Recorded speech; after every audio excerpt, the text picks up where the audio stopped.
그래서 주로 이제 하고 싶은 얘기는 우리가 관계를 받아들이는 방식에 문제가 생겼다. 그러니까 대체로 물론 그 사람에 따라서 또는 한 개인이 갖고 있는 성격 특성에 따라서 관계를 비교적 쉽게 잘 맺는 사람이 있는가 하면 또는 그 관계 맺기에 정말 많은 어려움을 겪는 사람들이 있기도 합니다. 근데 전반적으로 관계 맺기를 내가 잘하고 있다, 관계를 잘 맺는가라고 하는 질문이 들리면 가끔 그 교사 대상으로 하는 인문학 강연을 갈 기회가 있는데 거기서 주로 주최 측에서 요청하는 주제가 관계 맺기의 철학입니다. 그러니까 교사들도 관계 맺기의 철학이 필요한 시대를 살고 있다는 거죠. 아마 교사들이 관계 맺기에서 어려움을 겪는 지점은 학생들과의 관계도 있겠지만 학부모들과의 관계 맺기에서 어려움을 처하고 그랬을 때 관계 맺기의 철학을 어떻게 얘기해 볼까를 고민하다가 이제 제가 택하는 방식이 우리들이 대체로 한국의 지식인들, 교사들도 대표적인 지식인 집단인데 지식인들이 우리 불교나 유교 얘기에 친숙하기보다는 서양 철학적 논의에 훨씬 친숙합니다.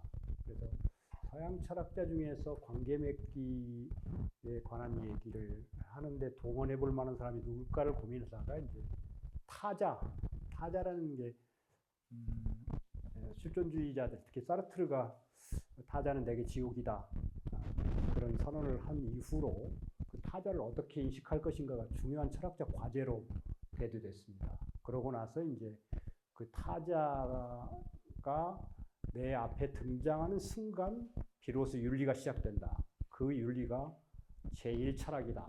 그런 주장을 펼치는 에마누엘 레비나스라고 하는 유대인 출신의 프랑스 철학자가 있습니다. 그 레비나스 얘기, 그러니까 타자와 나는 어떤 관계를 맺어야 하는가. 그 사람은 타자를 그냥 그 자체로 존중해야 되고 타자의 얼굴이 나한테 다가오면 윤리를 바로 작동시켜야 된다. 이렇게까지 강하게 얘기를 합니다. 그러니까 그가 직면했던 특히 홀로코스트라고 하는 20세기 최대의 비극 속에서 어떻게 한 인간이 다른 인간을 그렇게 아무런 그 감각도 없이 무감각하게 그렇게 많은 사람들을 학살할 수 있는가? 실제로 우리도 그런 역사가 현대사에 있었죠. 광주에서 그렇게 많은 수백 명의 사람들이 학살당하고 있을 때 그 앞에 서 있었던 주인들이 우리들이었단 말이에요. 실제로 그게 어떻게 가능한가? 이게 20세기의 중요한 과제가 됐고 그럼에도 그러니까 타자들이 그런 상황 속에서 등장했을 때는 그 자체로 존중하는 타자의 얼굴이 윤리의 출발이다. 타자의 얼굴이 내 앞에 나타나는 순간 그를 환대하고 그를 받아들이는 것이 모든 윤리의 출발점인과 동시에 그게 곧 철학이다. 그게 제일 철학이다. 이게 이제 레비나스가 주장하고 싶어 했던 것입니다. 그리고 나서는 그와 연결고리 속에서 불교 얘기를 하는데 불교 얘기를 하는 것은 생각보다는 조심스럽습니다. 우리나라에서는. 왜냐하면 우리나라에서 불교는 1차적으로 철학이나 사상이라기보다는 종교로 받아들여지기 때문입니다. 그리고 이제 아시는 것처럼 제1종교가 카톨릭과 개신교를 합한 또 개신교만 따져도 지금 불교를 앞섰죠. 2024년인가 그때 종교 통계에 보면 개신교 인구가 불교 신도를 앞서버렸습니다. 그러니까 거기에 이제 카톨릭까지 더하면 제1 제도 종교는 그리스도교가 된 거죠. 그리고 이제 불교가 그 다음 따라오고 그러다 보니까 특히 그 그리스도교 중에서도 조금 더 배타적인 그리스도교인들이 더 많아지고 그런 가운데서 불교를 종교로서 얘기하는 것은 생각보다 어려운 일이어서 그걸 드러내지 않으면서도 어떻게 불교 얘기를 할 수 있을까가 제 고민거리입니다. 근데 불교에서 그런 관계는 뭐냐?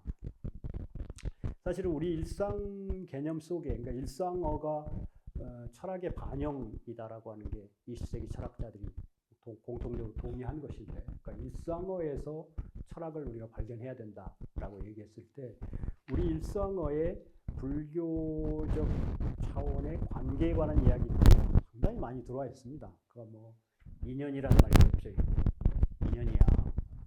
그런 말들을 통해서 우리는 자연스럽게 그 관계를 받아들이게 되는 것이죠.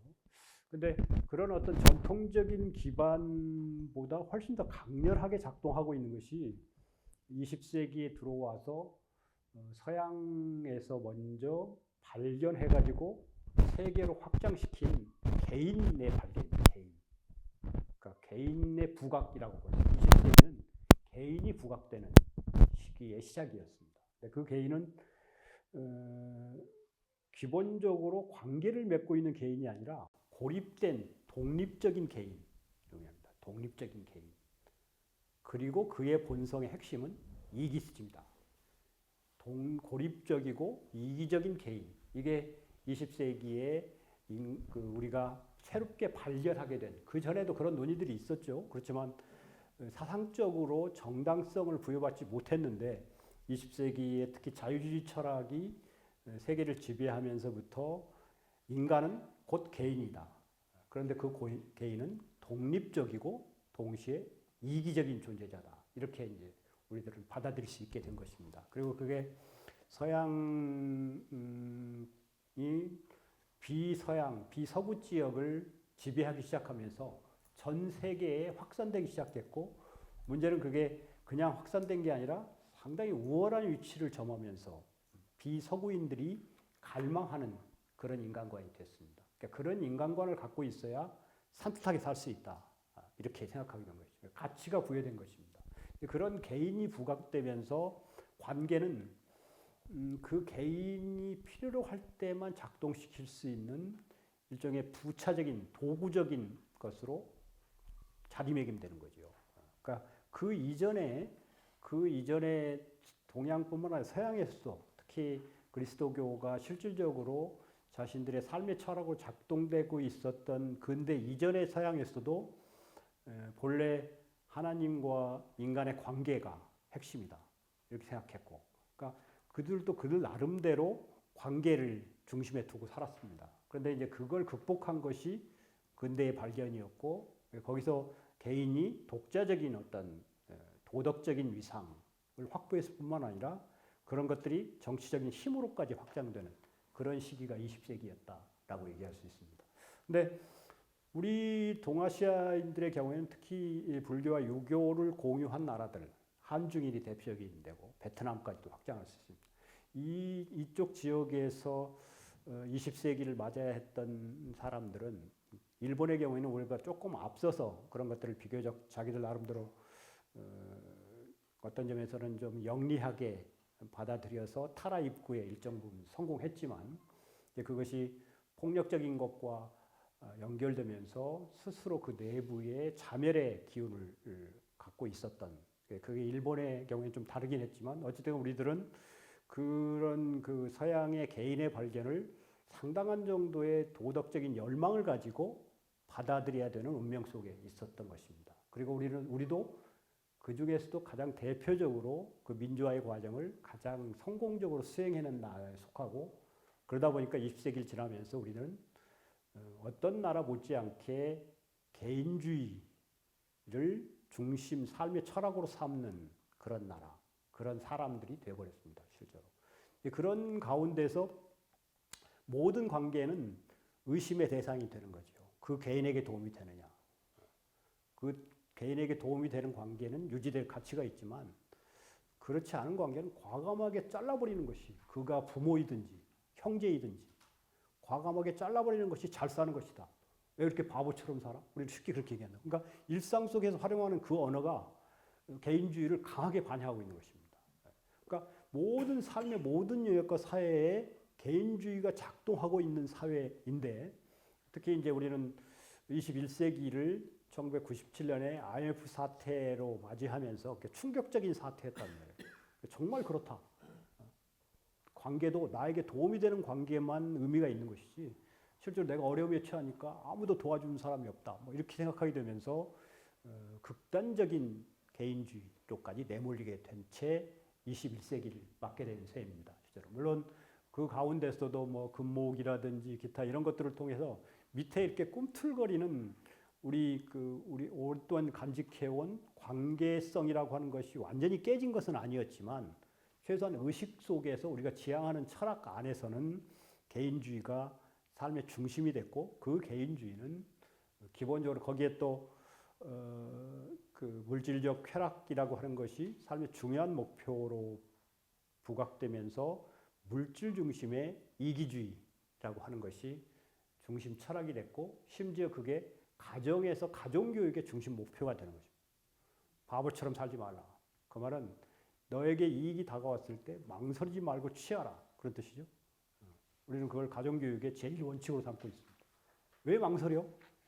네 이익이 있는데? 이렇게 하는 거예요. 그게 또 학교에서 충분히 그게 극복될 수 있는 제도적 장치들은 마련하고 있는데 우리는 특히 도덕 교과를 초등학교부터 고등학교까지 열심히 시키는 나라입니다. 우리뿐만 아니라 중국도 그렇고 일본도 그렇고 마찬가지로 독립된 도덕 교과를 가지고 도덕에 대해서 집중적으로 생각할 수 있는 기회를 주는 나라들인데 그 수업에서 이루어지는 그 성과가 학교 밖으로 벗어나지 못할 정도가 돼버리는 거죠. 실제로.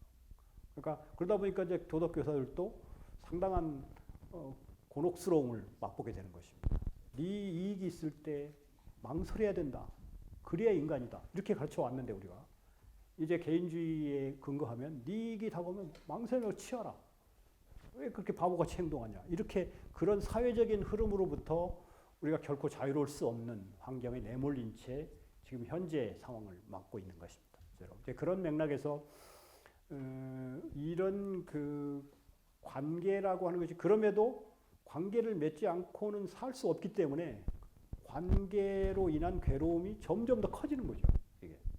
왜냐하면 이 관계가 본질적으로 인간 존재의 핵심인데 그것을 필요할 때만 취하라.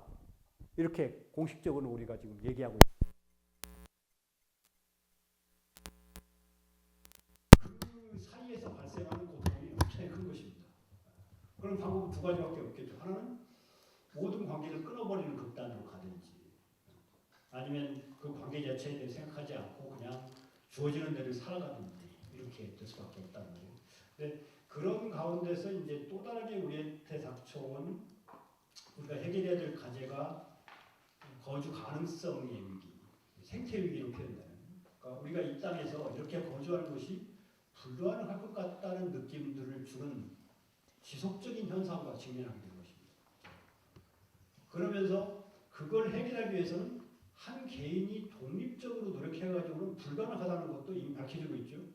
그러면 이제 그 개인들 사이에 긴밀한 연결망을 형성해서 대응할 때야 비로소 극복할까 말까 하다. 이런 인식에는 이제 일정 부분 동의하게 됐단 말이에요. 근데 그런 인식을 끌어내기에는 관계를 그냥 자신의 개인을 위한 수단으로 바라보는 관점에 출발해가지고는 불가능하다는 것입니다. 불가능. 그러니까 뭔가 다른 인식의 전환을 가져오지 않으면 어느 선 이상을 물론 뭐 그것을 생태 위기는 사실은 고립되고 이기적인 개인에게도 도움이 안 되는 거거든요. 근데 문제는 얼마 전에 제 오래된 친구들하고 저녁을 마치면서 그거 가지고 상당히 목소리가 높아지고 그랬는데 아주 뭐 우리 사회에서 성공해가지고 돈도 잘 벌고 뭐 그런 친구들인데 무슨 얘기를 음식을 먹다가 이렇게 하다가 무슨 생태 위기 얘기를 했고 이 생태 위기를 우리가 우리 문제로 장악해야 된다. 우리 문제로 장악하기 힘들면 다들 손주가 있었습니다. 우리 손주들의 문제로 장악해야 된다. 그 아이들에게 이걸 물려줄 수는 없지 않냐. 이렇게 이제 얘기를 꺼내봤습니다. 그랬더니 두 친구가 말이 없어지더니 한 친구가 이렇게 목소리를 높이면서 그런 거 생각하면서 어떻게 살아? 이렇게 얘기하더라고요. 그래서 그 일반적인 반응이죠. 그럴까 생각하고 어떻게 살아? 밥 먹을 때 밥만 먹으면 되지. 그래서 이 인식할 수 있지만 거기서 단대 같은 물러섰을 텐데 물러서고 싶지 않았습니다. 너의 손자가 이 공기나 이런 물을 계속 마시고 점점 나빠지는 공기와 나빠지는 물을 마셔도 된다고 생각하는 거야? 이렇게 하면서 분위기가 되게 안 좋아졌어요. 근데 물론 뭐 나중에는 뭐 도저히 더 이상 진전이 안 돼서 그냥 그냥 그만 얘기하고 다음에 얘기하자. 나는 포기하지 않겠다. 다음에 또 얘기하자. 얘기를 했는데 어쨌든 그게 어려운 일입니다. 그러니까 사회적으로 그야말로 서울의 강남에 아파트가 다 있는 친구들이고 자기 외국 동네에 돈도 꽤 많은 친구들이고 그리고 좋은 대학 나오고 뭐다 사회에서 상당히 중요한 자리에 아직도 활동하고 있는 그런 친구들인데 그들의 일상 개념 속에 생태계가 안 들어와 있는 것입니다. 그러면 계산하기 어렵습니다. 기업의 책임자들일 건데. 그러니까 무언가 일상 속에서 뭔가 전환이 이루어지지 않으면 이 담론과 실제가 분리돼서 존재하고 있는 거예요. 실제로. 그러니까 그 간극을 어떻게 메꾸느냐가 우리에게 주어져 있는 가장 절박한 과제다. 근데 이미 위기는 절박한 위기로 다가오고 있단 말이에요. 그리고 이미 몸으로 느껴지는 위기를 맞고 있는 거죠. 기후위기가 그렇고 코로나19가 그렇고 또 물도 뭔지 물 사먹는 것을 너무 익숙해져 버렸잖아요. 처음에 저희들이 80년대까지만 하더라도 물을 사먹는 것을 도대체 상상하기 어려웠는데 이제 너무 익숙해졌단 말이에요. 그리고 오늘은 우리가 이런 자리니까 지금 일회용 물병이 없지. 물병이 여기 있을 거 아니야, 하나씩. 그죠? 기본. 지금 있는 곳인데 어딘가 있는 거에 지금 없고. 동호를 줘야 되는데. 네. 그러니까 그런 상황 속에서 어떻게 이걸 넘어설 수 있을 것인가를 고민을 했었고, 근데 그게 다행스러운 게 우리들만의 고민일 수가 없죠. 특히 그런 그 사회적인 현상과 연결되어 있는 자연 현상과의 관계에 주목하는 새로운 이론들로 20세기 후반부에 등장했던 것이 해이자 연결망 이론이라는 것이었습니다. 벡터 네트워크 시어리, ANT로 약칭을. 그 해이자 연결망 이론은 그 여러 가지라고 얘기를 하는데 핵심적으로는 모든 행위자는 곧 연결망이다. 그렇게 얘기해요. 고립된 개인이 아니라는 거예요. 모든 행위자는 연결망이다. 그게 첫 번째 명제입니다. 그 두 번째, 명제 두 개가 핵심입니다. 두 번째 명제는 그런데 그 행위자에는 인간 행위자만 있는 게 아니라 비인간 행위자도 있다. 그들 사이에 존재론적 차이가 없다. 이렇게 전제합니다.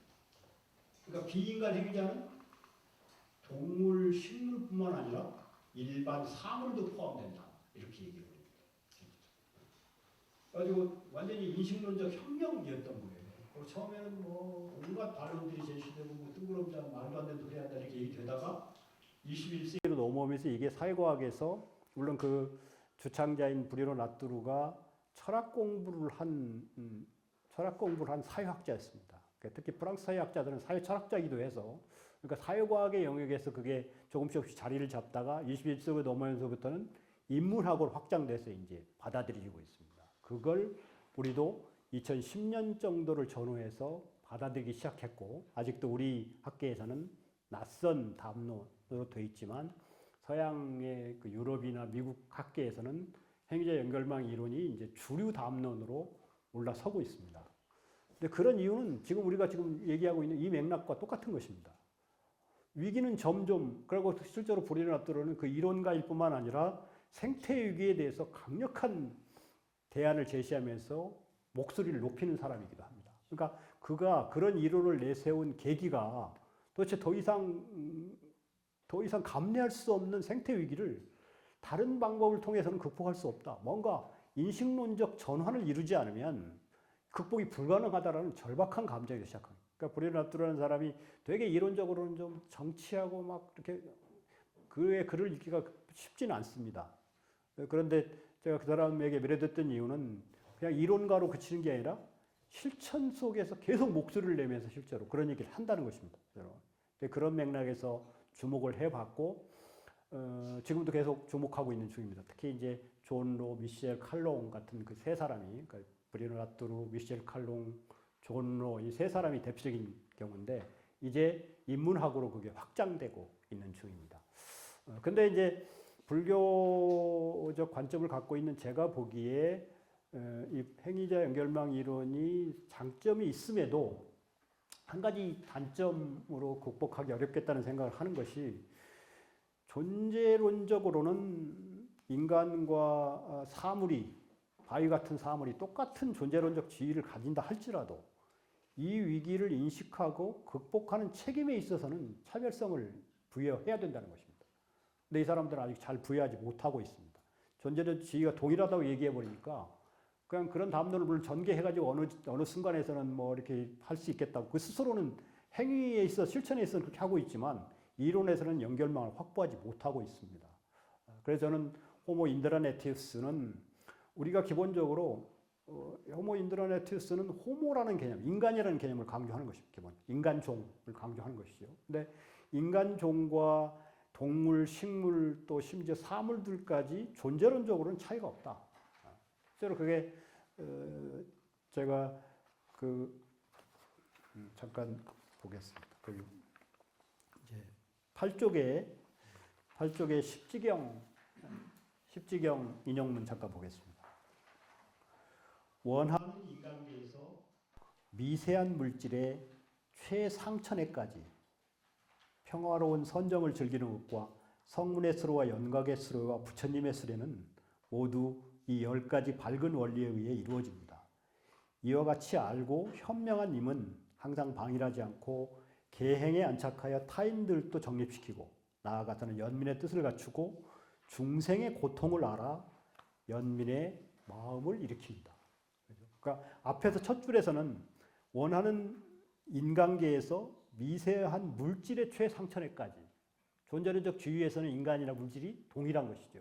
근데 마지막 줄에 보면 중생의 고통을 알아 연민의 마음을 일으킬 수 있는 사람, 연민을 일으킬 수 있는 존재자는 인간인 것입니다. 실제로. 그것을 저는 호모 인드라네티우스다. 기본적으로 존재의 핵심적인 특성이 연결망임을, 연기적 관계망임을 인식할 수 있는 역량을 갖고 있는 인간. 그래서 호모라는 말을 붙여요. 호모 인드라네티우스. 그리고 그가 어떻게 인식한다면은 뭐 기본적으로는 지혜를 가지고 인식하면 그 지혜에 근거한 실천들이 따라오게 돼 있죠.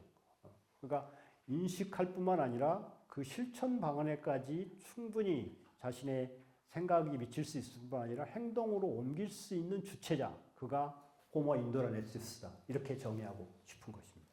그래서 그런 맥락에서 우리가 어떤 현재 우리가 처해 있는 생태 위기, 사실 생태 위기는 그냥 생태 위기일 뿐만 아니라 우리 삶 자체의 위기이기도 합니다. 그러니까 한 개인을 본래 고립될 수 없고 특히 이제 뇌과학이 계속 지속적으로 밝혀내고 있는 것은 인간은 이기적이기도 하지만 동시에 공감과 협력의 본성을 갖고 있다는 것도 계속적으로 반복해서 검증해내고 있죠. 실제로. 근데 우리가 이기성에만 주목해가지고 그걸 계속 얘기하면 이기성만 확장되는 것입니다. 그리고 공감이나 협력의 본성에 대해서는 계속 눈을 감게 하는 거죠. 그러면 사실 그렇게 믿어버리는 거죠. 지금 그렇게 믿고 있죠, 사람들이. 인간이 이기적이야. 이렇게 믿어버린단 말이에요. 그러니까 인간은 이기적이기도 합니다. 그렇지만 공감하고 협력하는 특히 거울 누런 같은 것들이 발견되면서 인간은 타인의 고통을 보면 곧바로 공감하는 능력을 갖고 있음이 그것이 뇌 신경망 속에 내재화되어 있으니 밝혀졌단 말이에요. 그렇게 한 지가 오래됐는데도 인간은 이기적이야. 이렇게 그 이기적인 걸 숨기는 게 비이기적인 거 아니야? 이런 식의 생각들을 하게 됐단 말이에요.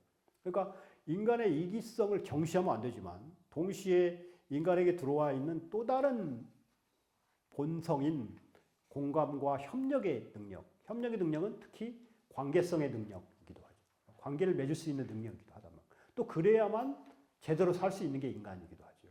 그런 맥락에서 공감과 협력이라고 하는 것에도 충분히 주목할 수 있게 하는 그런 노력들이 있어야 되고, 그거 뭐 교육을 통해서도 이루어져야 되지만 일상의 삶을 통해서도 그런 노력들이 동시에 이루어져야 되는 것이죠. 근데 그런 방식으로 호모 인드라네티우스는 관계가 기본적으로 연기적 관계망이다. 연기적 관계망 속에서 다만 그 연기적 관계망을 인식하면서 자신의 삶을 스스로 이끌어가는 독립성이 인간에게는 부여되어 있는 거죠. 실제로. 그러니까 그런 맥락에 저는 연기적 독존이라는 말을 쓰는데, 기본적으로 우리는 연기적 관계망 속에 살지만 스스로 자신의 삶을 책임져야 하는 존재이기도 합니다. 그런 맥락에서 연기적 독존이라고 하는 그런 지향을 갖는 삶의 지향을 갖는 존재자를 호모 인드라네티우스라고 할 수 있겠다. 그렇게 정리를 해본 것입니다. 그 그쪽에 밑에서 두 번째 문단부터 읽어보는 것으로 발표 마무리하겠습니다. 호모 인드라네티우스는 모든 존재하는 것들 사이의 연기적 관계망을 있는 그대로 볼 수 있는 자세와 역량을 갖춘 인간 존재자입니다. 그는 인간 이외의 생명체는 물론 물이나 공기, 흙 같은 사물들과의 관계망을 전제로 하지 않으면 자신의 존재 자체가 지속 가능하지 않다는 사실을 분명히 인식하고 있는 사람입니다. 그러면서도 그는 현재와 같은 생태 위기를 초래한 근원적인 비유와 배경으로 그 연기적 관계망에 관한 인식의 결여 또는 부족을 찾아낼 수 있는 역량을 갖추고 있기 때문에 어떻게 하면 그 해소가 가능할지에 대한 지혜와 실천 방안을 찾아야 한다는 생각도 할 수 있는 생태적 주체이기도 할 것입니다. 생태적 주체로서 호모 인드라네티우스는 공존과 화합의 과제가 연기적 관계망을 인식할 수 있는 인간들 사이의 연대를 통해서만 가능함까지 인식할 수 있습니다. 그 인식의 과정은 단지 자신의 일상을 성찰하는 차원에서 그치는 것이 아니라 그 성찰을 공유하는 대화적 성찰까지 확장할 수 있는 역량과 자세를 포함합니다. 오늘 우리의 만남이 호모 인드라네티우스를 전제로 하는 대화적 성찰의 장으로 자리매김할 수 있기를 기대합니다. 마치겠습니다.